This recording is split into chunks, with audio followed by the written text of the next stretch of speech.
Good morning, Guy. How are you today? Cool, man. Right. All good in Good you, to bro. see you. Just before we get going, I just want to thank Sarah and My03 online magazine for putting this together, and also for inviting us into your studio, into your Right, man. life. Sweet. And now we're going to pick your brain on some Pick stuff. away. So the main thing that we're going to start off with is obviously the 20th year reissue of your sophomore album. Is that correct? Yep. It came out in 2005, Songs from the Cane Fields. First question I want to ask is the location, exactly which cane fields come to mind when you... Yeah, that's easy, man. It's the cane fields that surround the Hawaiian forest on the north coast. Okay. There was it's very different now. That area's been developed a hell of a lot, but at that time, there was a great sense of freedom and wonder that you could get just off a main road where you could just kind of go and escape. I mean, completely trespassing. But, you know, at the age of like whatever, late teens, 19, 20, Yeah. who cares? And like if I remember from that part of the world, it's like quite a lot of obviously cane fields, but then interspersed with it is indigenous forest. Sure. So then you'll be familiar with like all the certain tree types and whatever. Which Yeah. we're gonna get to that. I'm not scared. We're gonna get to that. Yeah. And also just on that note, like there's indigenous forest that is of some like many hectares, but there's also just little pockets. There were lots of little green belts. Yeah. And those are probably what we were diving into a little more. You know? Like I remember that big fig tree as you're coming into Schloti. Yeah, exactly. That was also just a small little pocket. Yeah, exactly. No, like also having grown up in and around Durban, I know like our youths were, I mean, we spent most of our times in areas like that. For me, it was the Umbilo Canal kind of area. Sure. And that whole place from my childhood is living space now. People live there now. So like those spaces have been lost to some degree. Yeah. How much do you think the location of where you're writing music affects like how you compose? That's a wonderful question. I think it depends on the individual, but I think if you're asking me, I think it's kind of everything. I feel like it's quite hard for me to divide myself from location in some ways. I think that's why I choose to live in the Midlands, you know. Because the space and the landscape informs everything so much, and informs not only the musical realms but also the mind space, you know. There's so many things wrapped up in landscape. There's so many things wrapped up in culture and landscape. And I think at that time of my life, I was just a kind of an open book and a sponge, you know. Yeah.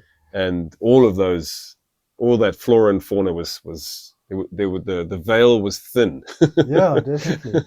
And also just like your day would go between places so often. I found like at that kind of age, you'd be at the beach and then the bush and then at somebody's house, like doing whatever. So there's all these different environments. The next thing I'd like to ask is, what is the most intense animal experience that you had while spending time in the cane fields? Because I spent time in the cane fields and I could tell you one or two quite intense animals. Yeah, so on the edge of the one cane field, there was a huge estuary and kind of marshland. And on more than one occasion, I came across really massive pythons, African rock pythons. Yeah, because I've heard of black mambas there. Yeah, we had quite a few mambas as well, but the pythons experiences were more visceral. They were more like, whoa, this is a large animal. And the one python we saw, we kind of paced out. We never saw its head nor the end of its tail, but we kind of paced out the length that we did see, and it was in like the 4-meter range. So it's like a large snake, you know. And we had lots of snake, and the snake as the symbols also followed me a lot. I've had snakes in my bed here. Yeah. Okay. The snake seems to just keep coming back, you know. My good friend Madala Kuneni, he calls me Ibululu, which is puff adder. Oh, know? Wow. Yeah, because he's like, the snake's always coming for you, you know. And is that to do with your quick strike on the fretboard? I don't know about that. But we had a lot of snake stories, man. Lots of puff adders, lots of night adders, lots of mambas, lots of many vine snakes. Yeah. Do you find that animals like influence your technique of playing it all? Like watching the movements of animals and then the movements of how you'd have to move to make music. I mean, it's not something that I thought about much, but perhaps there was some influence there. Everything's kind of osmosis in a way, right? Definitely. So then going into the cane fields in your youth, it was I guess we're talking like the late 90s, moving into the 2000s. Yeah. So that time in South Africa was also a very poignant, for sure, very poignant time socially, economically, politically, historically, I'd say. And I know for like having grown up in that time, I associated certain musicians that had come out during that time with that newfound freedom and acceptance and trying to cross the boundaries. And I'd be I was very surprised actually when I found out how young you were, because like I feel like I've known your name my whole adult life. So you'd have literally just brought out this album that we're talking about when I would have been able to listen to it. And from the album, the three musical areas I kind of pinpointed straight away would be your more sort of free form, what I call Gaia music, which is very unique to you. Sure. I mean, you would know the background and the influences. Sure. And then, well, let's start off with that. Okay, your, like everyone calls it finger style guitar, but like your unique way of playing guitar, using it as more than just a acoustic guitar. Who were your sort of major, let's start with South African influences for that? Oh, there were a lot, man. There was a lot. I mean, I mentioned Madala Kuneni, for sure, man. I mean, I had an older brother who he's like 7 or 8 years older than me. Bruce. Yeah. Okay. Exactly. And he was a great source of inspiration in terms of bringing music into the house, that as like, because I was like 12, like at that time. So he was really kind of bringing in stuff that I don't think I would have come across, and a lot of that stuff, like on the Melt 2000 label and on the Shifty Records label, South African stuff that was kind of breaking out at that time. And bands like Tananas and the guitar player Steve Newman, Landscape Prayers with Nips van der Spey, Madala Kuneni doing his thing. There was a scene there. At least it appeared to be a scene. Well, yeah, that's what I was going to ask next. Was it a scene, or was it just a whole bunch of individuals that kind of represented different? There was a guy. I guess what I'm asking is, were you guys collaborating and interacting with each other? There was definitely like a free space there that I felt very welcome. And I was the young guy. Everyone was like 15 to 30 years older than me. Yeah. And it was quite a big difference when you're like 17, 18. So yeah, man, I think there was a healthy crossover that was going on, and a lot of those musicians were traveling a lot, so they would come to KZN, where I was stationed. I wasn't really touring at that time. Yeah. So yeah. Was there a family member or who in your life made the Buttery's musical? Because I know your older brother is also musical. Paul's also musical. So there must have been, but it seems like Bruce was the guy bringing I think that all of us were. I think I'd probably say my mom was. Okay. Yeah, she's the piano player. She still plays piano. I did not know that. My sister as well plays piano. Everyone was kind of playing something. In fact, everyone was playing something except for my father, but everyone else was. Right. Everyone was playing an instrument. And with regards to theory and that kind of stuff, are you adept at that? I'm going to say not really. I mean, when I'm sometimes I feel like I have an understanding, and then sometimes when I'm surrounded, or I'm spending time with someone who is, deeply immersed in that kind of part of academia of music, then I realize, I don't really know what's going on. But I'm okay with that. Yeah. Yeah. That's just the reason I asked that question is I'm sure a lot of young people, if they are watching this, I know for me as a musician, well, amateur musician, it's always been a stumbling block for me is maybe not being that proficient theoretically and that getting in the way of music. But I think it's, you know what I mean. It's like long distance running and sprinting. It's like you can do either one depending on what practice you're doing. I mean, I've got to be maybe careful about saying certain things in that way because sometimes I feel it's just the mind that's the stumbling block. Yeah. I mean, when I was sitting and playing and writing music and still continue to write music, I'm never thinking about theory. Never. I'm just not. Yeah. And I know some composers, I'm not going to call myself a composer, but people who write music maybe are are thinking about things in that way. It's just nothing that I ever did. I was always hopefully trying to write from the heart space, you know, and sometimes that takes many different forms, but I'm never thinking about theory. Okay. Almost never answer. Ever. But maybe I also take some stuff for granted that I did learn, and it's like riding a bicycle. Like, your two joints and your legs and your ankles are moving, and you don't think about any of that stuff. Yeah. Maybe that's what's happened too. Yeah. As a writer and creator of instrumental music, how do you make sure the listener is on the same page in any kind of way as to what you wrote it to be? Does that make sense? Yeah, totally. I think the answer to that is that I'm never trying to do that. You know, like often I'll do concerts and people will come up to you afterwards and tell you all sorts of things. Yeah. But in line with what you're saying, oh well, this piece of music took me to that place, or this piece of music took me, and almost never are they similar. Yeah. And for that, I'm very grateful because I did this one concert in Los Angeles where there were two people sitting in the front row, and there was one person, like, I don't know, it was like the third song or something. I looked down and there was just tears running down their face. And right next to them was someone just yawning. Okay. The person sitting right next to them. And I love that because neither of them are wrong. Yeah. Neither of them are wrong. You know, what's wonderful is that there's big, wide open interpretation. So I kind of hope they're not on the same page. And in a way, when someone asks me what it's about, I'm quite not adverse to answering it, but prefer not to, and not for any secrecy. But then I'm kind of robbing them. Like, you know, before Lord of the Rings was made, everyone had a different view of Frodo. Now Frodo's Elijah Wood. Yeah, that's so true. And that's okay that Frodo's Elijah Wood. But before hobbits, everyone looked different, you know. Yeah. And elves and orcs and that's what I liked about instrumental music, because the meaning of the song or the interpretation or the mood of it is not necessarily written like lyrics, you know. And I guess also it's it extends your reach as well to across language barriers. Yeah, for sure. Which is fantastic. Yeah. I know. I think a lot of South African artists get stuck in vernacular. Yeah. Like what you're singing.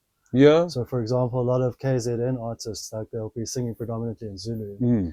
So if you take that on the road with you, it almost becomes like a novelty rather than the core of the creation that they're going for. Sure. So yeah, I think that must be quite a cool way to. Yeah, I never thought about it really, to be honest. But sure, I mean, I also listen to a lot of music that isn't sung in English, so I don't really.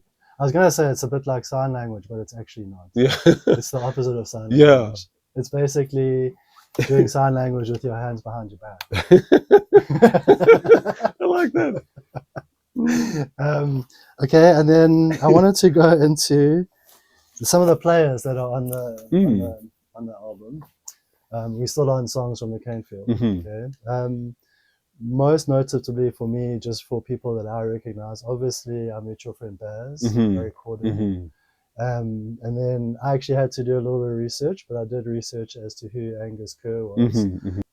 Barry he was like your choma, like very much so. Yeah, you're like a friend.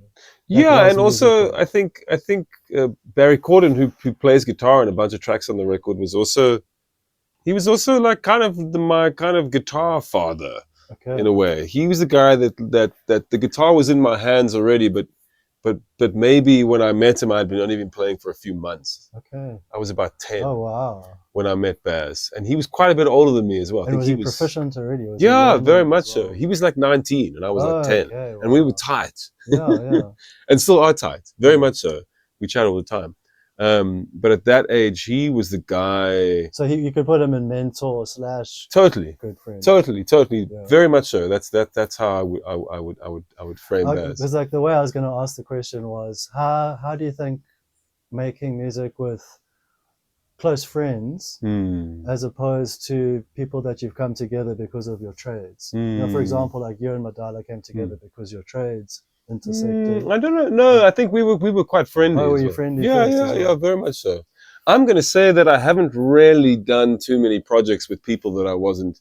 That you just put together. Yeah, not to, Okay. and because no, it's not that there's anything wrong with that, but I feel like if you're going to travel with someone and be on the road with them, there needs to be it needs to be more than just about the work. It's marriage. Yeah. Yeah. Yeah. So you can be in a good one or a bad one. Yeah, I suppose. And your quality of life hangs in the balance. Yeah. I think projects that have had legs and longevity, that have gone on more than a handful of concerts, something, typically there's a friendship there, I'd say.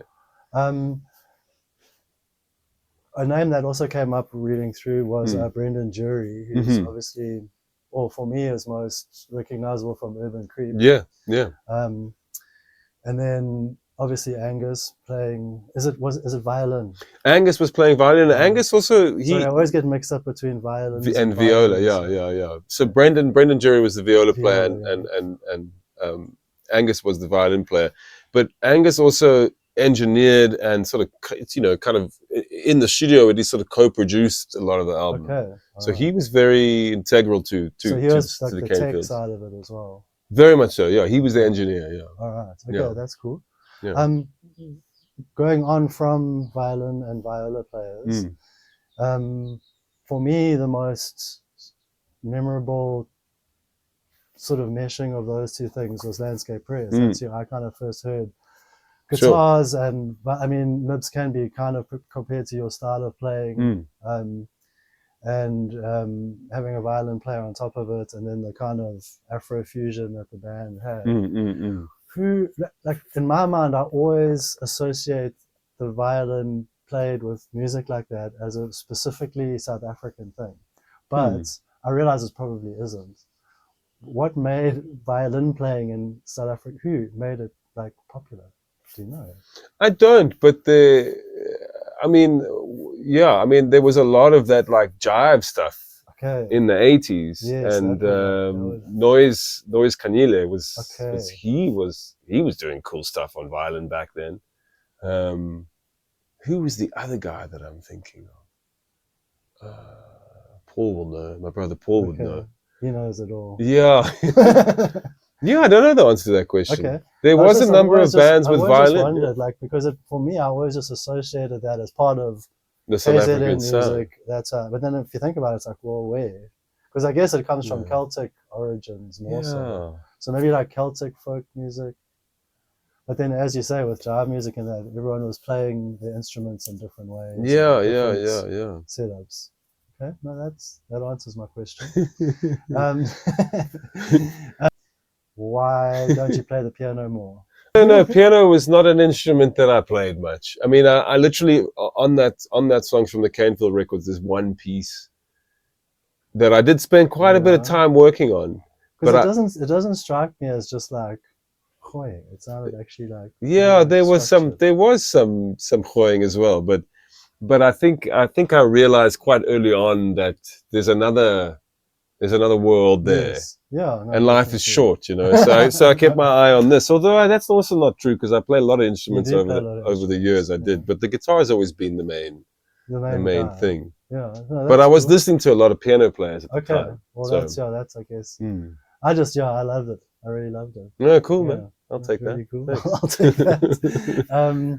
And then so then those are like kind of the Ga music, the sort of African and say Celtic origin music that's together. And obviously the third one is your Indian music influence. Yeah. I mean, I guess that's also like evident in the name of the album, the association with how the Indian folk came to Natal. Yeah. Who was the first, let's say, sitar player that you heard? I mean, and like, the first sitar player I heard was undeniably Ravi Shankar. Okay. I think for a lot of people. I think for a lot of people. But then I got into a lot of different sitar players, and I love Ravi. I still think that he's just unbelievable. But I was also listening to a lot of guys who sitar players who weren't necessarily from India and hadn't necessarily studied in India. Okay. So like we're talking in the States? Yeah, like guys like Sean Phillips. Okay. Guys like Colin Walcott, who played with a band called Oregon, who I really liked, who was fronted by a guy named Ralph Towner, who plays guitar and piano. Yeah, there was a lot of sitar players that I was coming across that were using the instrument in a different way. And I think when I was playing sitar, especially in those days, I wasn't really thinking about Indian music very much. Okay. Did you ever get taught at all with the sitar? Or not really. Is it something you can pick up? Like... you can, but I think with great difficulty. Yeah, I'm just thinking. It's a very unusual instrument. That's a lot of moving parts. Yeah, and like technically, it's quite a beast. Yeah. Yeah. It looks. I mean, it does look very tricky. Yeah. So like I noticed also when you play guitar, there's parts of your guitar playing that sound a lot like sitar. Yeah. Did you find the crossover from playing more sort of guitar sitar to sitar? Is it a similar thing, or is it feel totally different? I think they're quite different here. I mean, I think there's the mechanics of it being a string instrument with frets, but the beast of it and the headspace of it comes from another place. Yeah. The Amethyst Sunbird. Yes. Tell us Discuss. about it. So there's basically one of the song titles is the Latin name for the Amethyst Sunbird. Which guy will say which is Nectarina amethystina. Okay. Yeah. Tell us. So when I was rehearsing that afternoon, we recorded that whole album in I think about 6 days in a lounge. You know, we brought a studio into a lounge space, and that's how we recorded it all. And I remember just practicing in the afternoon, and there was a sunbird just on the window, just pecking. That was what I was playing to. And then I remember thinking, oh, what's the name for this bird? And that was how it came about. But also, it also points to the fact that it's an improvisation. That piece of music is entirely improvised. So it could have been named after anything. Okay. It could have been Red Carpet. You know? I just was wondering if you maybe like looped the tapping. That would have been cool. Also an amazingly beautiful bird. Wow. Much like the song. Yeah. Okay, so going back to, so that is your influence with Indian music, Indian people, Indian culture, which you can't avoid coming from the Durban area. For sure. You can't. Did you find that because I know you've done a few trips to India, did you perform over there, or were they just... Yeah, I did lots of concerts in India, actually. You've done a lot of concerts in India. I think I went and did I think I've been to India 8 times now, but I think I did 3 tours there. And were you playing with other musicians from Almost always was I playing with other musicians there. I don't know if I ever did anything on my own. No, I don't think so. And have you found that your music has, I don't want to say taken off, but it's being followed by locals there? I don't know the answer to that. I mean, India is just so it's just so massive. Yeah. You know, it's such a big place. So to go there and do 15, 20 concerts is like a real I guess why I asked that ocean. question is it's kind of like easier for something like a social media post to hit there than here. Whereas like you'll have one person, and just because of the number of people, things can like spread. Yeah.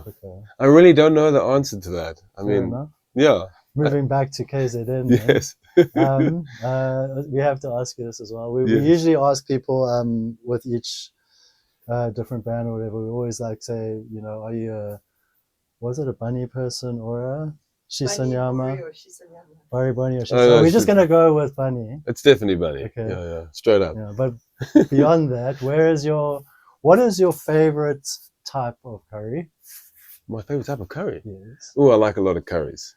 But I'm just choose one. Yeah, I'm a paniya korma guy, but it must be spicy because they can often be very sweet. But you just gotta like face meltingly. Yeah, I like it warm. Okay. Yeah. Cool. And then do you have a favorite spot in Durban that you like will always frequent if you're back there? I mean, I not really anymore. But I used to always go to Indian summer, but I don't know if they're still open, and I haven't been there for a very long time. But that was my go-to for a long time. Cool. Yeah. Yeah, mine was Little Gujarat. Little Gujarat's also a winner. Yeah. Okay, cool. So then now we're going to move from songs from the Cane Fields album, which just I mean, for anyone who hasn't listened to it, just have a listen, because it's absolutely ridiculous, but it's so beautiful. Thanks, and like also just seeing the, you know, like I've known like an older guy, to see a young guy and what you're bringing to it, like it's just really interesting, because like if I think of, say, like when I was younger, like my wild side, as it were, your wild side was pretty beautiful and musical anyway. So that's like, it's really, yeah, really, thanks, really man. I mean, it was a bit of a wild time in a way for me, because I don't know how to word it, but there was some teetering on the edge within the mind in those days, for sure. Yes. I felt a little mad at times. Did you feel driven to create? Yeah, very much so, but driven in a way where it was quite intoxicating.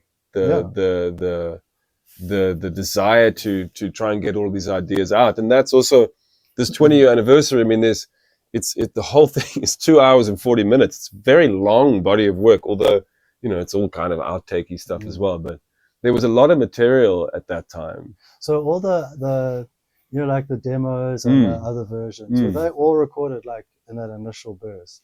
They were. I mean, to answer that, when I was looking at it now, I did another interview where they were like, "Oh wow, there must have been a live in Durban album, because there's 4 live in Durban tracks." And I was like, "No." And then I looked and I was like, "Oh, all of those." Each of those 4 songs is from a different concert. There was a lot of material to draw from. There wasn't one live in Durban. It was 4 different concerts that were recorded. So there was a lot of stuff to go through. It took us like quite like weeks to get through everything. There was hundreds of hours. That was another question I was going to get to, is do you enjoy I mean, the remastering was all done by yourself? The remastering was mostly done in Holland, actually. In Holland, yeah. But you would like prepare all the mixes. Yeah. And I mean, that must also be like kind of a. That was a task. Yeah. Listening to it though, that was one thing I was listening for. Like whenever I listened to a remaster, I actually try to listen to the original. Yeah, how it differs. And how was the difference? You know what? I found like it was more defined. Like the edges of stuff was more defined in the new one. Like I'm not a very I wouldn't be able to word it technically at all. Yeah. But it just sounded more consolidated. Yeah. And punchier. Yeah. I find I often listen to when music stops. And like the difference in intensities, and like it seems very like dynamic in that way. Yeah, I was very happy with what we ended up with as a remaster. No, it sounds really. There were many iterations. We did it many times. Now, if I had to choose a favorite on there, it's very difficult to, but I really like the Driving into the Sun. Yeah. And I like the way it like moves along when you hear the different versions of it. Yeah. I think a good way to segue now would be like Brendan Jury playing on the one version of that. Yeah. So then there's obviously the Urban Creep link, which obviously then links to Chris. Yeah. Chris Letcher, who was, what was his role in orchestrations? So Chris Letcher. Chris Letcher is from Urban Creep as well. Yeah. Chris Letcher was the string arranger that was brought in to deal with the big task that was the album orchestrations. There was, he was the guy that made sense and had a great understanding of all the instruments in the orchestra that were used, to then understand the vocab that specific instruments are capable of and that are at best at, like optimal. And a lot of that stuff was just not in view for me. Yeah. I don't know what a bass clarinet is capable of, you know. And is that his? I mean, I haven't followed his career. That's what he does. Yeah, he's a composer and arranger, mostly for film these days. To go back to Urban Creep, like, I mean, especially Chris's songwriting, I would say is definitely in my top like 3 South African songwriters. The songs are beautiful. His phrasing is beautiful. Yeah, he's unbelievable. I mean, I'll give you a story that when we first rehearsed, the very first time was with the KwaZulu-Natal Philharmonic Orchestra, and that was a 52-piece orchestra that Playhouse. time. That concert was in a school auditorium, I think. And Chris was there in the audience dealing with the with the orchestra and the conductor at large. I was just terrified playing guitar, you know. And this was like 2011. That's when we started kind of getting everything off the ground. And we ran through a piece of music, and Chris ran onto the stage and he went over to a bunch of the players and was like making notes. Oh, wow. Hearing detailed things like the timpani player needs to do this and the wow. glockenspiel needs to do this, and he's kind of a genius. That's you know. mind-bending. Yeah, totally. To go up and like, oh, let's amend this right now because, you know. And how full was the orchestra for? Like, what was the most amount of players active on one song? I think the most amount of players active on one song was 52. Wow. I think that So was. like is that a full orchestra? I think so. Yeah. I think 53 including me. I guess, yeah. And then some of it was also, there were other, you know, there was 18 other guest artists on that record, you know. Wow. So And it when was a they big do project. When you do, sorry, just to get into the like nitty gritty, like when you're doing orchestral arrangements of existing songs, do you have to alter the original song at all, or do they sort of like make up? Like, do they do the shifting, or do you all shift together? So Chris would deal with that problem, I guess. That was kind of his task, to say the least. But that was one of the things that he handled. I'm trying to remember, but I don't think there was any structural or like harmonic changes from my side. And what takes, because you mentioned that the orchestrations took 12 years kind of in all. What is the part that took the longest? What takes the longest? The most boring answer to that is finance. Oh, okay. And time, yeah. Because to get to score and arrange and record one song, the project was kind of constantly commissioned. Originally by the National Arts Festival, then many others thereafter, and the project continued to grow. And someone like a festival or some kind of arts council funding would go like, "Hey, guy, why don't you try and do this?" Okay. And it just got bigger and bigger and bigger. So the first time we did it was 3 songs. Oh, okay. So it's just going to be like, okay. Yeah, and then it took 12 years because it just cost a ton to do, actually. I'm sure. And also just like resources, like human resources. Yeah. Getting everyone together. Totally. I can only imagine an orchestra doesn't come cheap. Yeah. I remember running through the piece once, and then we finished it, and I said to the conductor, "Hey, could we do that again?" And he was like, "Not unless you have 50 grand." I was like, "Okay, next track." You know, it was just like, cool. There's too many people that are all working at one time. You know, so it's a big thing. You must have also seen. And was it the same orchestra? No, so and it was also kind of done compartmentalized in many ways. Okay. It was done over, I think, 11 countries. Oh wow! So it was a giant task. Endeavor. Yes. I mean, you don't need to go too far into this, but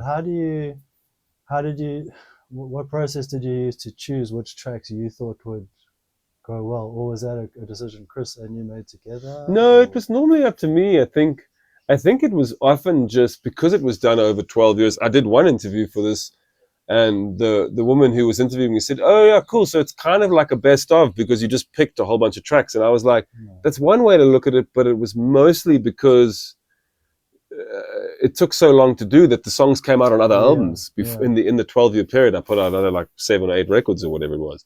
So they were like, "Oh, well, that song's been released on that album before." And I was like, everything was intended for this. Yes. It just took so long to do.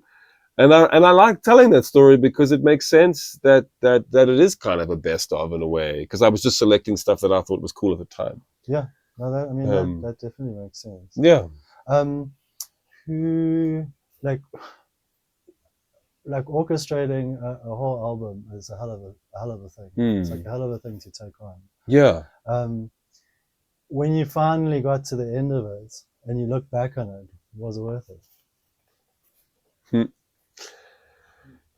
I'm not trying to be like. No, it's a very valid question that I keep asking myself. I mean, to answer that more vulnerably, I think there were people who knew what I was going through and how difficult it was, who chose to not ask anymore. Okay. They would like come and they'd come a few times like, how's the album going, guy? And then I'd like start tweaking, you know. And then eventually I think people realized it was like there's some hardship in this in this music making craft. So I think the answer is yes. I think the answer is yes. There's a part of me that feels like there was lots of stuff that got put on the back burner, and there's a little bit of a build up now of stuff like that I have more energy for again. But in a way, making that record was quite a selfish endeavor in the fact that I really, and not an ego endeavor. I don't think, I don't hope, but a selfish one in the fact that there was a lot of deliberation in saying that I was going to finish this to myself. Okay. So in many ways, I made it to myself. I made it for myself, and hopefully other people enjoy it. And I know that sounds a little bit, maybe it sounds a little bit, I don't know, stock of an answer, like, but that I made it for myself. But I really think it was incredibly difficult to put that together. I can imagine. Even if you look at like a time period of 12 years, if like say we looked at like our lives, the last 12 years, all the stuff that's happened, as well as the work you're trying to do, it's like this whole like pageant of life that's happened in the interim. And I mean, we've had even bigger things, like we've sat through riots, we've sat through the pandemic, floods. So I can only imagine, like, there must have been a part of you that felt like the clock was ticking the whole time. Yeah, there was a bit of that, and I guess also, like, I also know that I won't ever do that again. I know that. I know that I won't. So in that, there's some kind of payoff. It was like, cool, you did that thing. Whether it's good or not is kind of irrelevant to me. Whether I listen to it now or in 10 years' time and I think it's good doesn't really matter for me.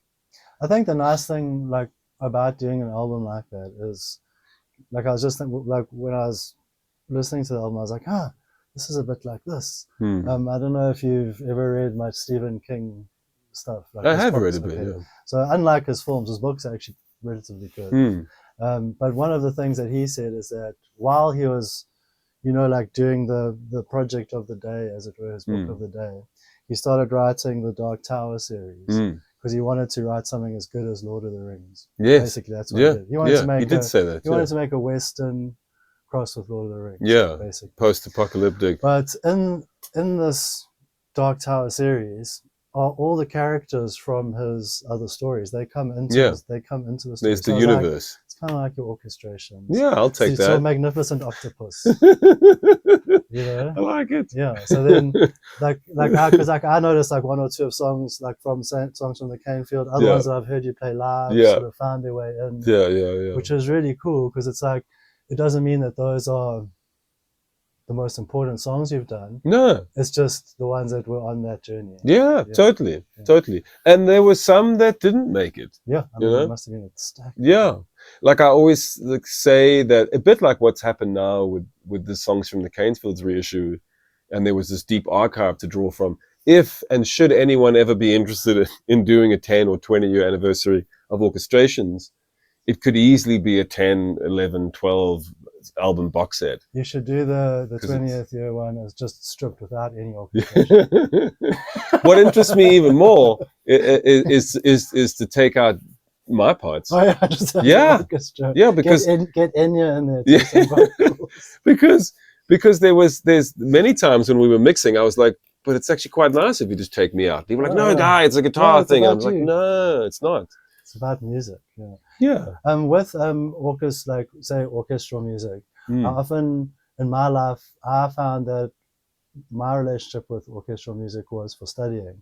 I found it a great way to have music, because like if I listen to music with any kind of noticeable riff or lyric especially, I can't do anything at the same time. So I found like instrumental music especially like was very good for that kind of thing. And then like growing up, I've used that always. If I have to, like even when I was putting these questions together, I had your instrumental music on, And it was to easy like for you make me to focus. You know what I'm saying? yeah, sure. So I guess what I'm saying is to have orchestral music on a later album that you've made.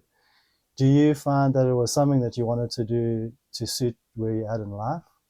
Or did it start before where we're at in life? No, because I started this project when I was 27 Yeah. or 28. Yeah, so And I guess if I'm honest, I don't have any relationship with orchestral music. I didn't listen to much orchestral music. okay. I didn't have desire to create orchestral music. It kind of came about as an invite to work with the orchestra. And then when I did it, I was like, oh, wow. It's not like playing in a 4-piece band. There's a great wall of sound coming from behind you. And it was simultaneously like very terrifying and like hugely exhilarating. With the takes, is it all done compartmentally, or do you do like live takes with orchestra? We did a bit of both. It all depended on the situation and on the song. All right. We also changed pieces of music in some way. I answered this question incorrectly earlier when you asked me that, but now I'm thinking there were pieces of music that we changed actually. One of them quite dramatically actually, like we changed the complete mode of the of the piece, which was difficult.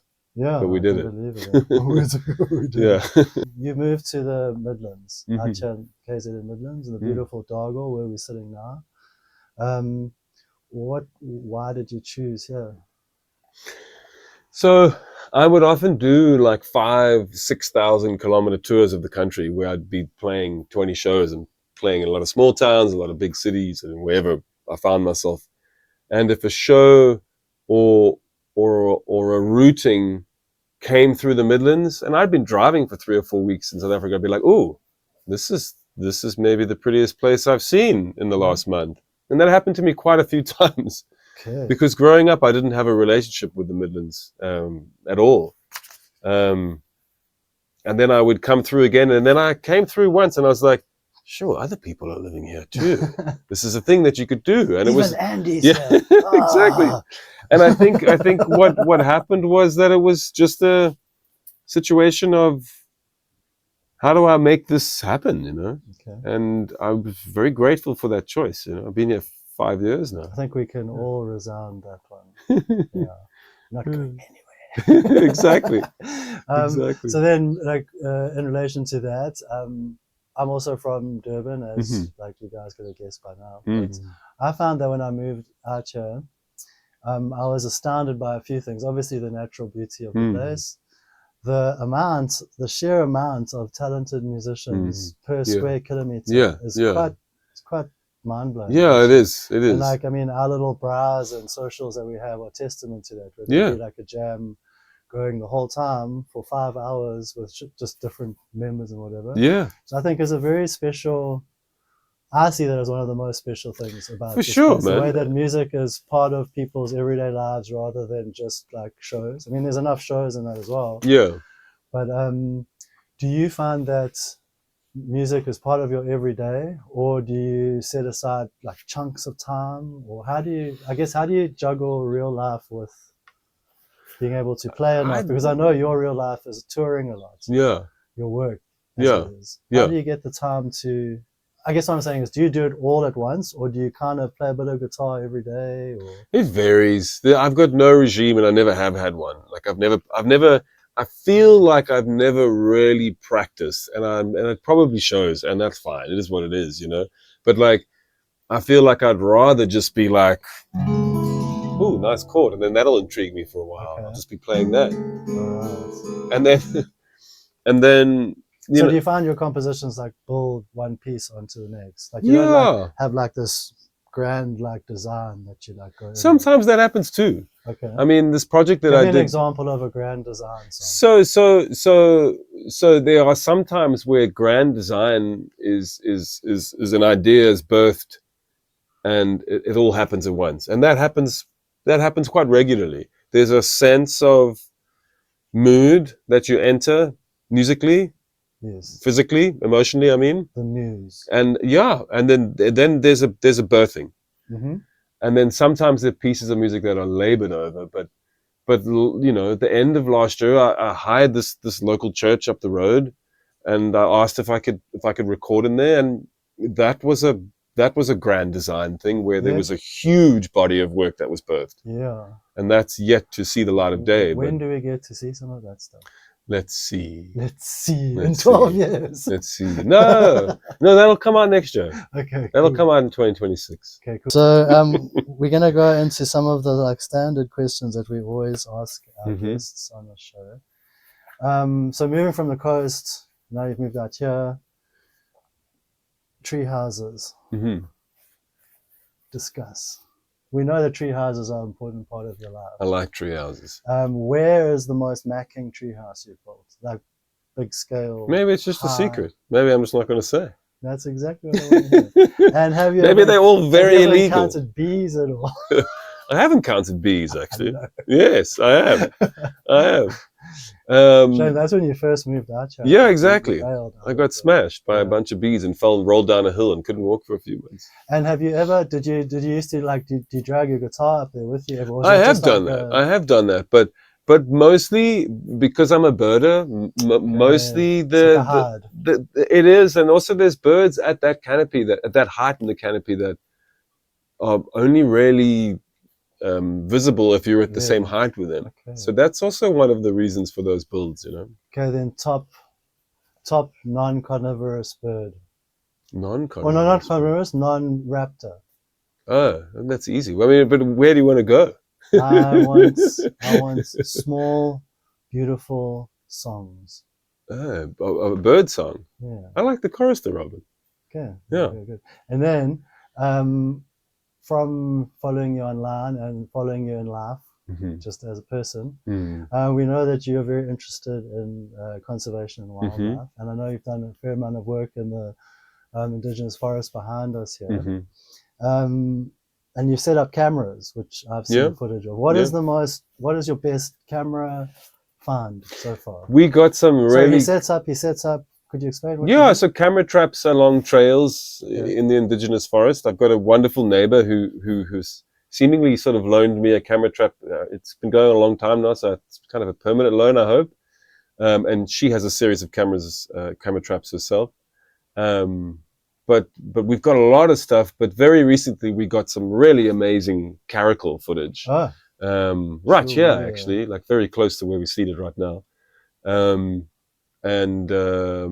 But we've got a lot of different animals. We've got some bush pig this week. We've got some more porcupine this week. We've had quite a lot of different. So it's ongoing. You've always got. I just leave it permanently rigged now. How often do you go and like check it? Every 2 or 3 days. Okay, and it just works on a battery. Just works on a battery the whole time. And I've never changed the batteries. No Sasquatch yet. No Sasquatch. Damn it. Okay. No.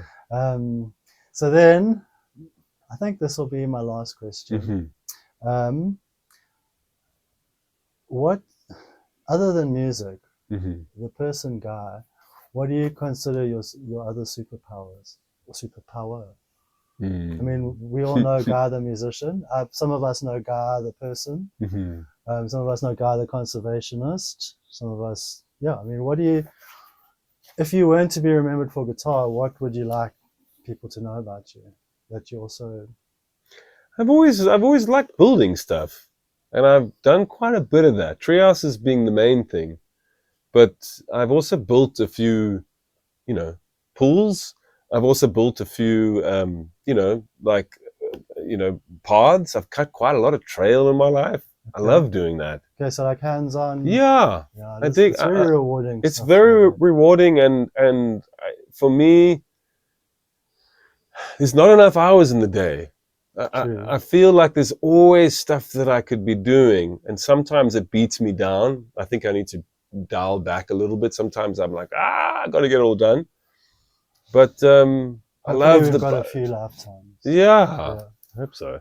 But I've got a lot of projects, a lot of things that I like doing, and I think that those are not going to dry up anytime soon. Well, I've got 4 working limbs, You'll die busy. Hope so. Cool. And then just for the last minute or two, would you like to tell us of any like upcoming tours you have, any releases that are coming out? Yeah, there's quite a bit What's of happening that. in Guy's life? What do we need to know about? So I have just come off a long tour. It was like 16 concerts with the wonderful guitar player Dan Patlansky. We did a bunch of shows. And then next year, I'm going to be in the US quite a bit, it seems. I've got an amazing project with a wonderful guitar player named Derek Gripper from I've Cape listened Town. to his album Yeah, many he's times. amazing. Yeah, he's amazing. He's a good friend. Classically trained. Yeah, Also. he is. Yeah. And then there's another project with him and a sarod player, and a sarod is an Indian instrument. And there's a guy named Alam Khan who's based in the Bay Area in California. And we made a record in April this year in the US, and that's going to come out next year, we hope. Ooh. And then we've already been booked for a bunch of shows in Canada and the US, so I'll probably be there quite a bit, which is cool. Yeah. Yeah. Doing some more shows with Nibs van der Spey, which hasn't happened for a while. Locally? Yeah. Oh, cool. I would love to see Nibs. Yeah. And then I've got to get this church recording project out as well, which I'm trying to finish up. Okay, well, thank you, Guy. Right, man. That was awesome chatting. Give a shot, bro. Thanks, Sarah, and the My03 team. And yeah, I think Guy's gonna play us a song. I'll do that. That's cool. Right. Okay. Shot, Charles. Thanks, my friend.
That was awesome. Right.